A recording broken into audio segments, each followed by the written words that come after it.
Lori McNeil here, welcoming you to the Civic Hacker Summit. Allow me to introduce our next speaker, Melvin Anderson, CEO and founder of exploreSkillz. exploreSkillz is the developer of a comprehensive SaaS cloud-based platform that offers next-generation career discovery apps and solutions. They assist elementary and secondary school students in discovering their passion and charting a path to a successful career. Founder and CEO Melvin Anderson says, having the opportunity to commit to a lifelong journey of discovery for our youth has been such a pleasure. Being able to expose and connect with students and community members continues to provide unwavering drive and commitment daily. At exploreSkillz, we commit to the development of innovative solutions providing exposure to career opportunities on a global scale. All right, Melvin, thank you so much for being here. I'm so happy to have you on the Civic Hacker Summit. I feel like um, I'm trying to think of how many years it's been since I first talked with you. I know my desk was over there, so it was a couple years ago, a few office arrangements ago. But yeah, I appreciate you, and I'm excited for everybody to learn about what you're building with exploreSkillz and Project ESE. Not a problem. Thank you for having me. I'm excited to talk to you, and I'm really a fan of what you're doing. So thank you very much. Oh, thank you. Well, the first thing that we, of course, want to explain to the people is what, introducing yourself. I will have read your bio. So beyond that, what is it in your background that you want to share, kind of how you came to create exploreSkillz, and definitely share the origin story of Project ESE. Sure. First and foremost, serial entrepreneur. Been doing this for a long time. The goal of everything that I do is based upon education. And we've narrowed that scope with exploreSkillz down to career discovery. So it all begins with a community effort, but at the same time, we are for profit. So one of the things in reference to my history is that everything we're doing from this point forward is about making a difference and creating wealth and legacies. So as you can see with exploreSkillz, we're a for-profit organization, and how it started was we have a career discovery solution, a software solution that exposes kids to careers. That's the core of exploreSkillz.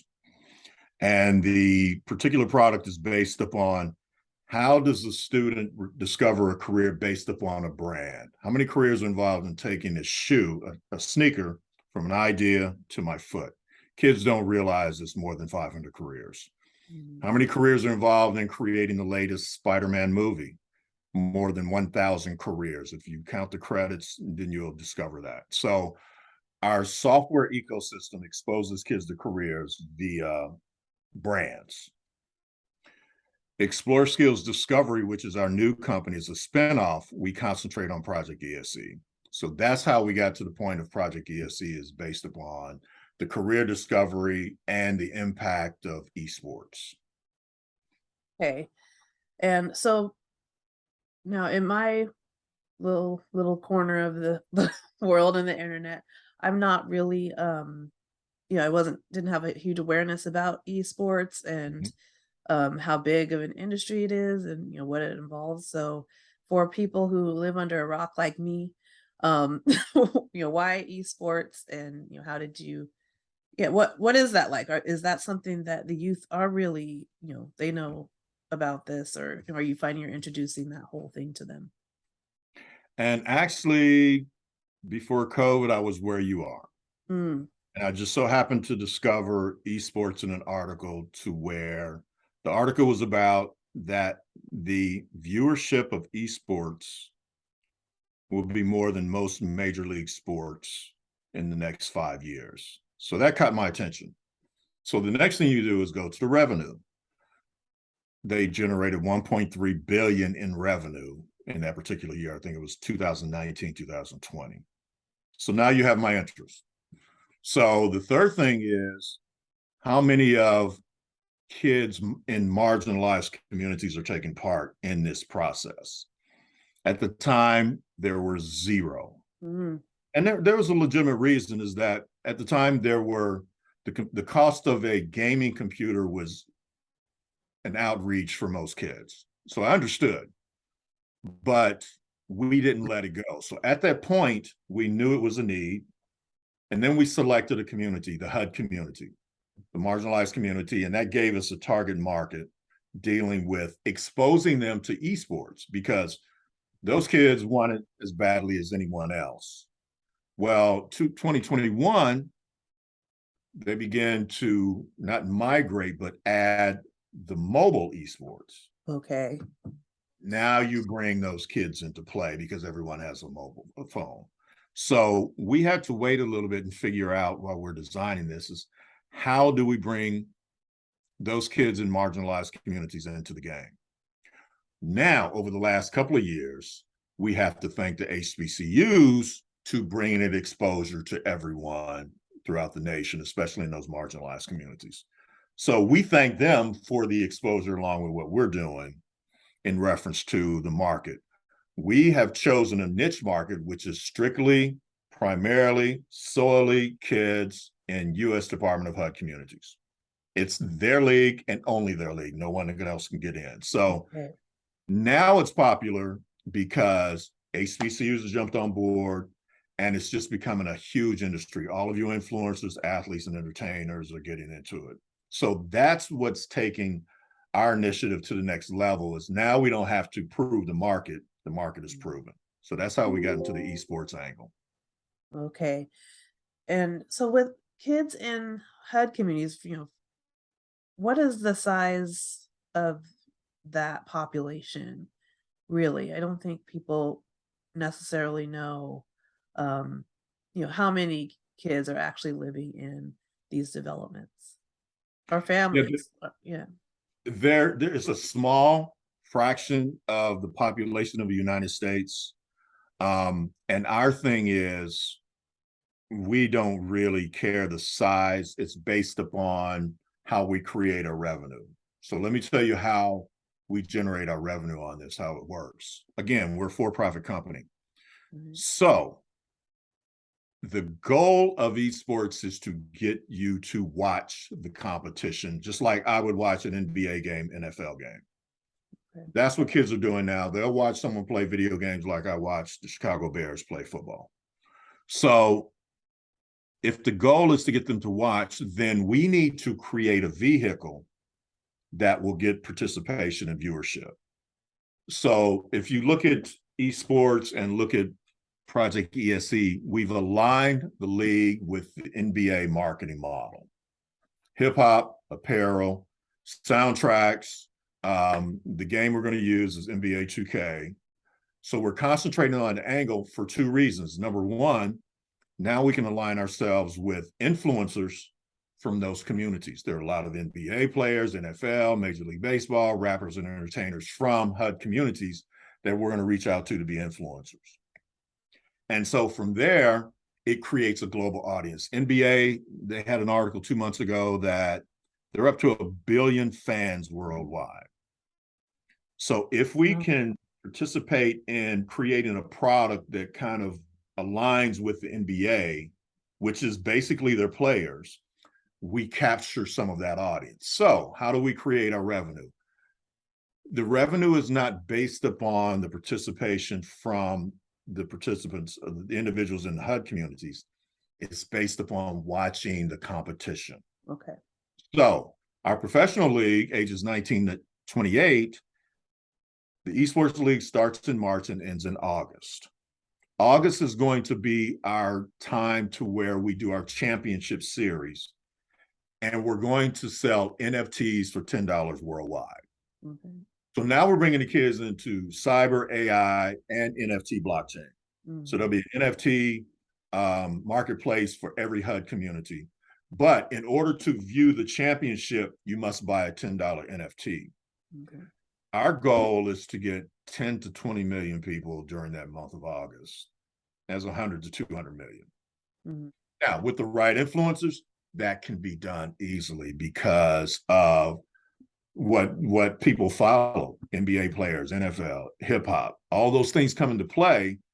and we'll get the viewership worldwide. So that's how we kind of bring together the esports, the community, the revenue that we put back into the community for economic development. And so just because I don't know anything about esports, so the professional league, so you're bringing wealth to those professional league players, right? Like, is that kind of like they're benefiting from all these eyeballs that like to be Mhm. on the esports games? There you go. And so that's part of It's your not only mission. revenue, it's not only revenue to the players, but we're giving it back to economic development in the HUD communities. Okay. So we're starting out with, and this is a totally different model, to we're going to build movie studios in 8 cities. And that's another component of it outside of the STEM piece. So we have Project ESE, which is Esports League, STEM education, economic development. So Okay. the revenue from the tournament we put into the economic development side to fund those projects for the HUD communities. Okay. Now you ask yourself, why are you going from cyber AI to shooting movies and TV industry? Number one, there are so many careers available in the movie industry that our kids can get involved in. For example, my brother has a friend, he's in the movie industry, he does hair. He's close to $1 million a year. Another friend, she designs clothes for the movie industry. She's doing real well. There are so many careers our kids can get into in the movie industry. Number two, Netflix, Hulu, Disney, they are all begging for content. And if we create a vehicle to deliver that content, then we'll get that business. Hmm. So we're using the monies from the tournament to fund the economic development in the HUD community / opportunity zones. And that's the process. That's the flow of where we really want to go. We're actually an education / economic development company, which includes esports. And Right. that's how we look at it.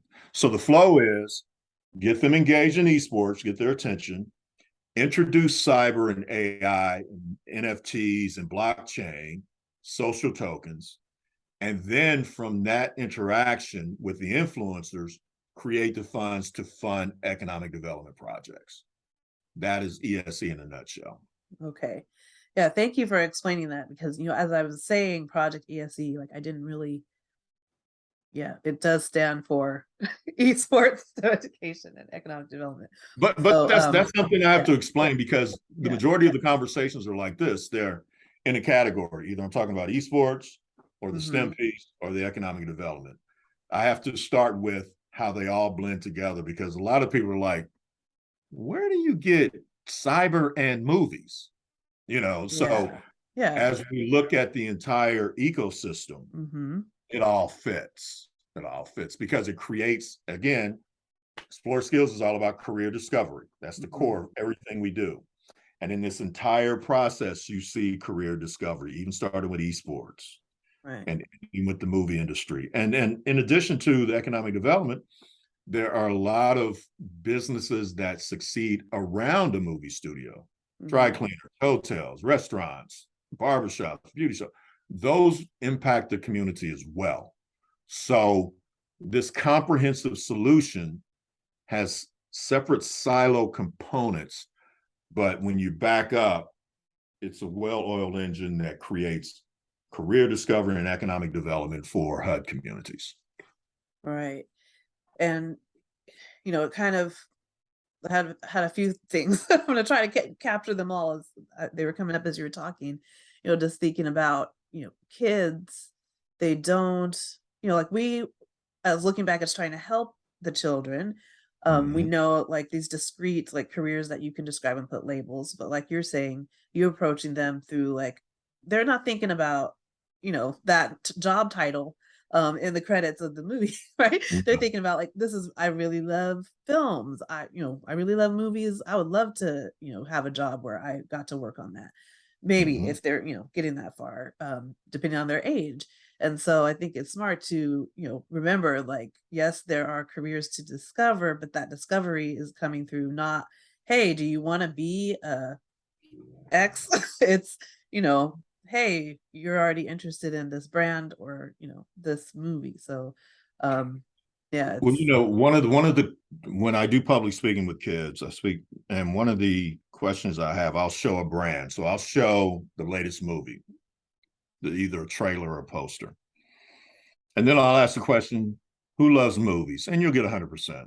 yeah. Of a seventh grade class, 100% of the kids will raise their hand. Then I ask, who loves to cook? And now they're looking at me crazy, like, why is he asking me about food right now? Hmm. But there are at least a third of the kids who cook at home and actually like it. Then I will follow up and say, what if you owned a catering company on a movie set? And now they're looking at me even more confused, like, what the hell are you talking about? Well, on a movie set, they have to eat. They Yeah. have catering companies, and then you can see the light bulbs going off in their heads. They're like, that's actually something I can do? Yes. So when you begin to present opportunities in the subjects that they love, another example is football. Less than 0.5% of going to get on that field, NFL field, Hmm. started in middle school. However, if you have the gift of gab, you can do marketing for a football team. If you're an engineer, design the next stadium. So helping them realize the industry that they love and then discovering a career in reference to a passion, they can stay in that industry. Yeah. And that's the core of everything we're doing. Everything comes back to, can I participate in something I love and still do something I'm passionate about? And we help them discover that career based upon their passion. Right. And you had mentioned, about the fact that this company is for profit and a lot of, Mhm. educational, I don't know, a lot of initiatives are, not for profit. So, maybe we can talk a little bit more about that, distinction, or, if you ever did consider being a nonprofit, like why you ruled that out. And then I also really feel like, as you're talking about creating an ecosystem, because I think about like any one of those pieces, maybe Mhm. you might look at a nonprofit model, like you see people doing like a piece of it, but to really, think about impact and how you're going to, affect change in that community, the system approach. And maybe that's your inner engineer, right? But yeah, go ahead. We we pretty much ruled out nonprofit from the very beginning. Mhm. To, in our humble opinions, our team, you cannot build generational wealth on the nonprofit side. And then we've always been taught that if you're going to make a difference, you have to be a nonprofit. So we are what we call ourselves disruptors. And we're sitting, I remember sitting in the room, we're like, we don't want to do what everyone else is doing, number one. And number two, I'd like to buy a yacht someday, and I can't do it on a nonprofit. So that's how we decided to go with the for profit. Now we had to figure out a way, how do you make a huge impact in our communities and create wealth? Because the model is set up, if you talk sponsorship, the S word, Yeah. that has to go through a nonprofit. So we're dealing with both issues. So when we saw the nonprofit side, then we have a small strategy until we have our first March Madness in August to create our for profit. Mhm. And then we move to an advertising model. So we had to come up with a way to where we can truly create wealth and make a difference. And if you think about it, that's the holy grail of waking up every morning. If I can impact that little kid in St. Nick Projects in New York, in Harlem, and make a million or makes revenue, create revenue, that gets me up in the morning. But if I'm in a situation to where I'm a nonprofit and I need to help this kid and I only have limited resources, which I would assume 90% of nonprofits don't Like have the resources. 99, right? Yeah. It's true. Well, this So you're is not even gonna I'm lie glad we're about it. no, I'm glad we need to talk the truth because you have a mission, right? People have it's part of the focus. So then you think about the one of the when I was with Girls Inc., the CEO had a thing. She said, no money, no mission. Yeah. And so it's the truth. You think about how are you really gonna make a difference if you don't have resources to help somebody. And So yeah, if you 99%. have if you have huge resources, then you really create an impact.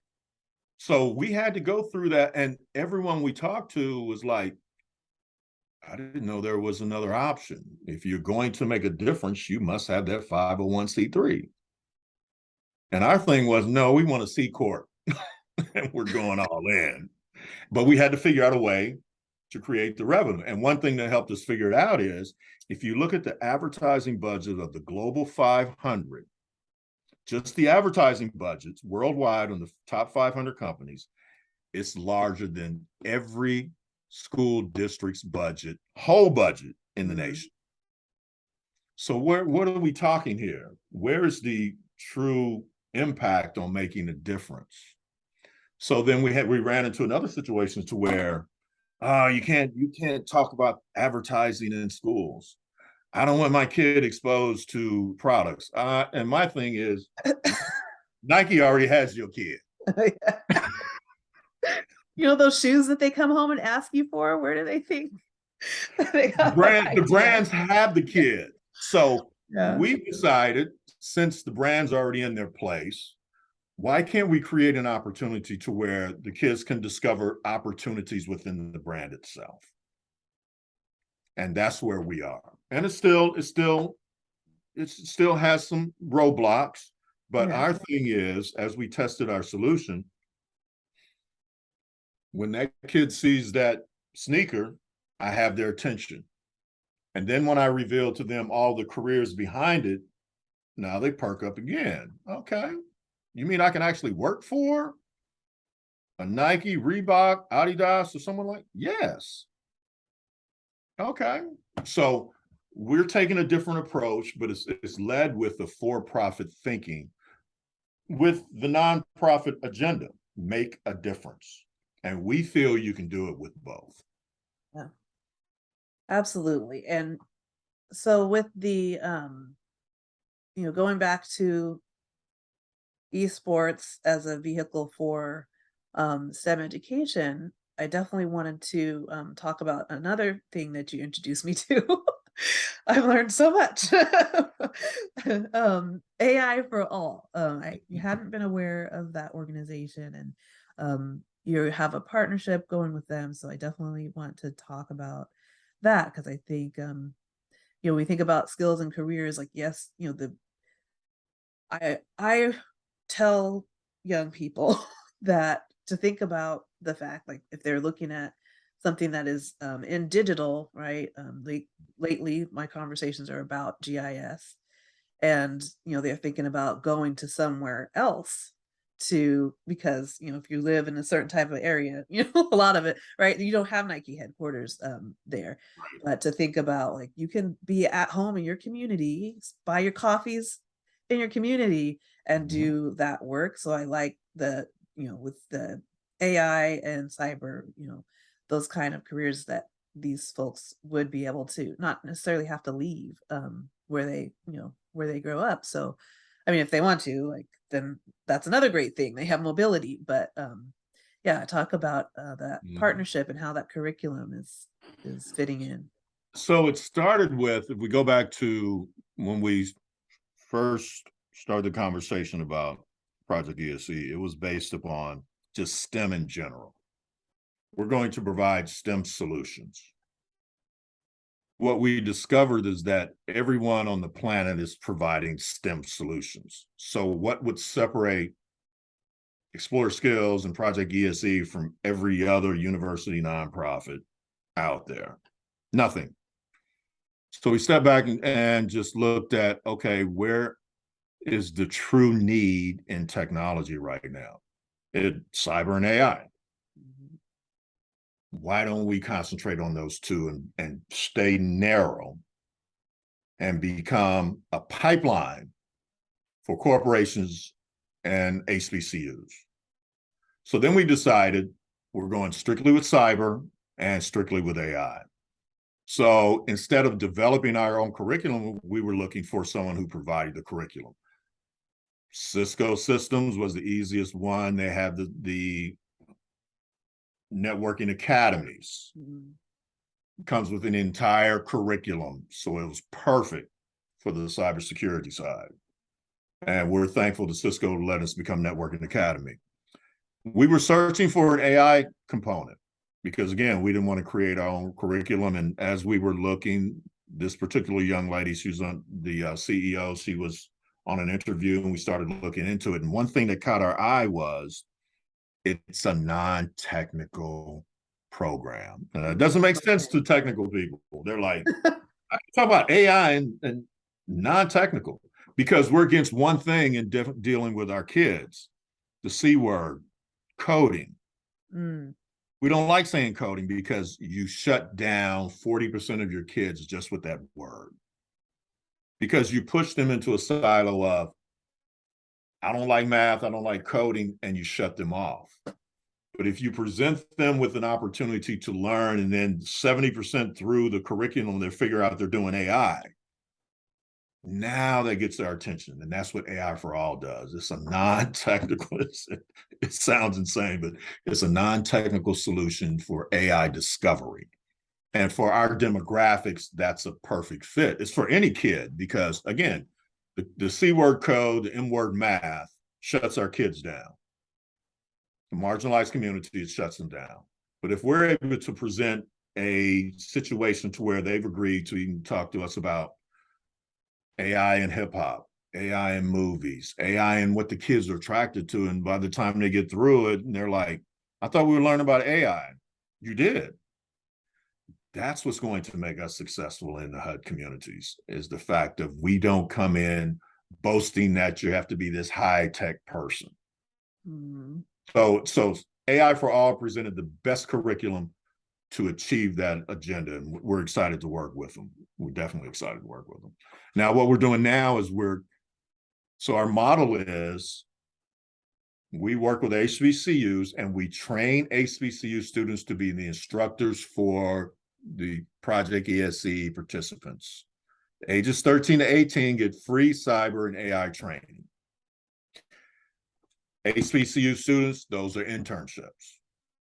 So we're creating a dual pipeline for cyber and AI, and dual meaning HBCU students teaching the HUD community students, those HUD kids become a pipeline for the HBCU. The HBCU instructors become a pipeline for Fortune 1000. So now we've created a dual pipeline to where we've got a pipeline starting at age 13 for the next 10 years in two of the hottest technologies out there. And we're bringing people from a market that you just totally discarded. No one's talking to kids in marginalized communities about AI and cyber. It's not happening. But we're presenting it as this is AI, cyber. These are the opportunities. I don't care what kid you're talking to, they understand numbers. And when you talk 6 figures for not going to college, that gets someone's attention. And then you let them know it's not rocket science to learn this technology. Then you have their attention. So we're taking a slightly different role on how to present AI and cyber, economic development, and we're using esports to get them into the matrix is what we call it. Get them into the ecosystem. Now we have their interests. Now we tell them what they can learn within that. And it includes girls and boys. Everyone is a participant. Okay, yeah, that was a question I had with, um, with the girls, there's, different schools of thought, but, one of the reasons for some of the, girl-focused, STEM programs or, girls who code, to put that emphasis on kind of their specific needs and also that, for that 13 to 18-year-old, the social dynamics involved with, Mhm. entering a space that is co-ed to stretch yourself, um, and learn in your learning and what you're doing. Um, Folks have, decided that they can achieve better results for the girls if they are in a all girl environment. So I was curious if that was like on your roadmap. You got the WNBA and the NBA. Like, are you going that way with your esports teams? Yeah, the esports team on the amateur side, they're 13 to 18. They have multiple games they can participate. Okay. Our primary focus is the cyber and AI, to where we can assign girls a young lady from Howard. So we can break out the instructors to match the young ladies. So that's how we're going to deal with that. So there'll be an all girls class. Every HBCU student who is an instructor will be assigned a class. And we're like you.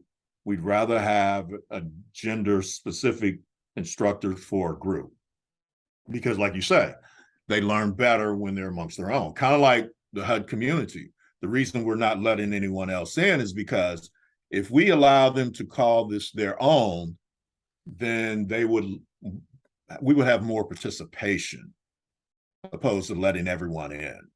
So Yeah. we'll do the same thing on the training side. So the HBCU students who are female will train the girls. So that's how we address that. On the esports side, we are looking at the different games we can play on the 13 to 18. The professional is where we're concrete, because that's where our revenue is located. But the 13 to Yeah. 18, we can set up to where they can play anything. The main thing is to get their attention, to get that training. Okay. Again, I go back to the Yeah. pipeline. That's a unique solution in Project ESC that we talk about, but us being software developers, and we see the need to where that pipeline becomes so important.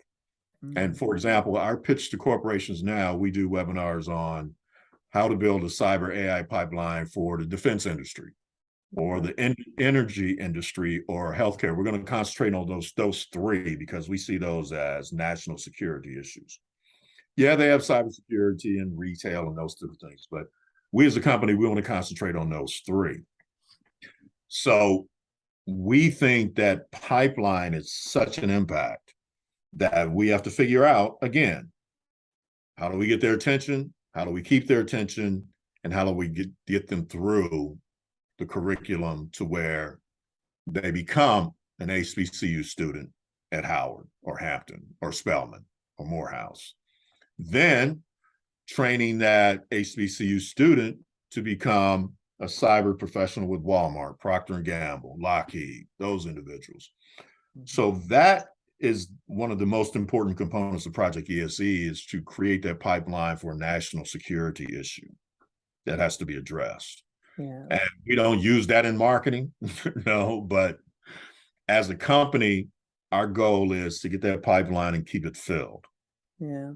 because we have such a shortage in cyber right now. It's ridiculous. So that's what we concentrate on. And we know we have some kids in those communities that are waiting for these opportunities, just the exposure. Right. So that's a question I had. How are are the kids' families signing them up, or does this happen through their schools? Like, how are we getting the kids in? A lot of people feel that when you get into the school system that it separates yourself from the community. Mm, But this way, if we hold the events in the communities, if we hold the events in the courtyards of a public housing community, and then bring in an influencer who went to the NBA, who grew up there, that has such an impact to inspire learning. mhm. So our goal is to keep it within the HUD community, and everything functions within that environment. And that's how we feel that we can win, by keeping it contained. Okay, so you're going direct to presence in the community and, folks, so their parents or, will be the That's ones that are correct. saying, "Yeah, you're gonna go down there with, Melvin and his crew. Yeah, yeah, You're not and gonna sit in his house." playing Yeah, video we're going to games. set up. Yeah. If you're familiar with the ESPN Game Day, College Game Day, where they have Okay. their set out in the courtyard, we're going to do the same thing. Because again, it's a sports model. We're going to ESPN. It's an ESPN, NFL, NBA play, to where you'll have people sitting in the courtyard with the advertising and they're mic'd up and they talking mess and just really going in with it. That includes the community, and that's the goal, because we want mom out there talking mess about her son playing esports, and we want that, because then they will be involved, and now you have a community environment. I was gonna say, and that ownership that you're talking about, building that ownership over the Mhm. program for the community will keep the kids in, I think, because that's an issue with youth programs, right? Is like, okay, how many of them when they start when they're 13, we want them to stay. So how long do we retain that child? Mhm. And so I think you're right there. That ownership is going to be key to keeping somebody from ages 13 on up.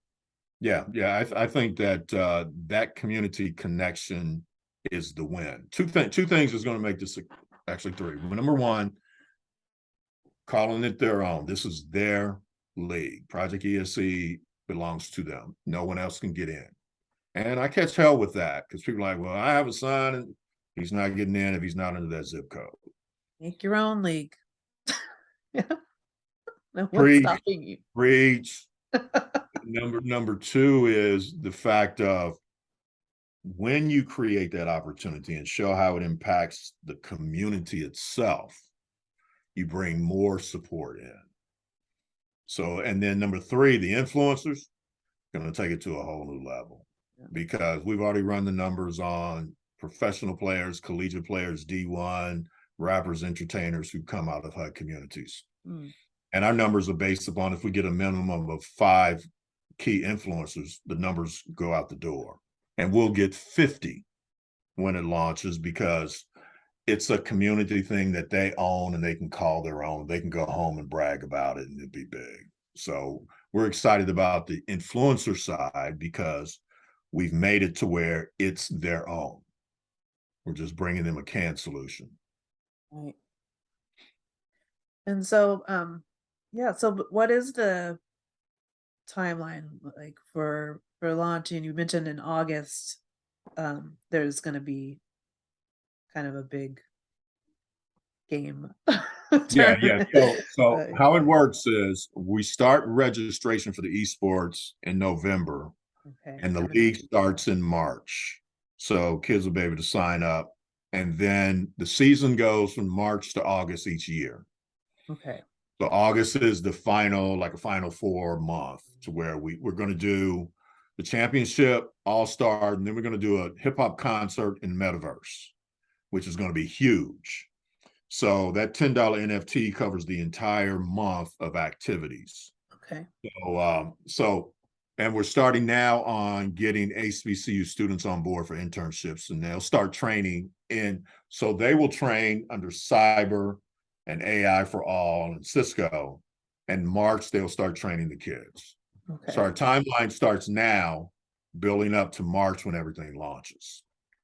Okay. So we're excited about it. So we're doing a lot of press and doing going into cities and shaking hands, kissing babies, and just meeting the people before we just say, hey, we're coming in. Yeah. So and we're going into 16 cities this year. Wow. All right. So before we wrap up, is there a call to action, or, how can people support? People are going to be needing to look out for their opportunity to buy one of those NFTs next year. Mhm. But up through that, like, what kind of things would you put out to anyone who comes across this on my little Sure. corner of the internet? There are two call to actions. If you are an HBCU student, we're doing 10 to 20 interns per HBCU in cyber and AI. If you are interested in esports, you'll be able to register from any HUD community online. So those two calls for the internships and registration for the esports league that's what we're concentrating on. And number three, if you go to exploreSkillz.com, skills with a Z, You will see the list of cities we're going into the first year. If you are a legislator or council person within that community, reach out to us and let us know that you're interested, and we'll come and talk to you and show a full presentation on the agenda itself. Because right now we're reaching out to mayors, Okay. council members, community leaders, clergy in the 16 cities to let them know we're coming. Okay. All right. Well, Thank you, young lady. I really appreciate the time, and I'm excited about everything you're doing. So you have our full support, and we look forward to you participating with Project ESC. all right. I will look forward to that too. And, thank you so much. And thanks everybody for watching, and we'll see you in the next session.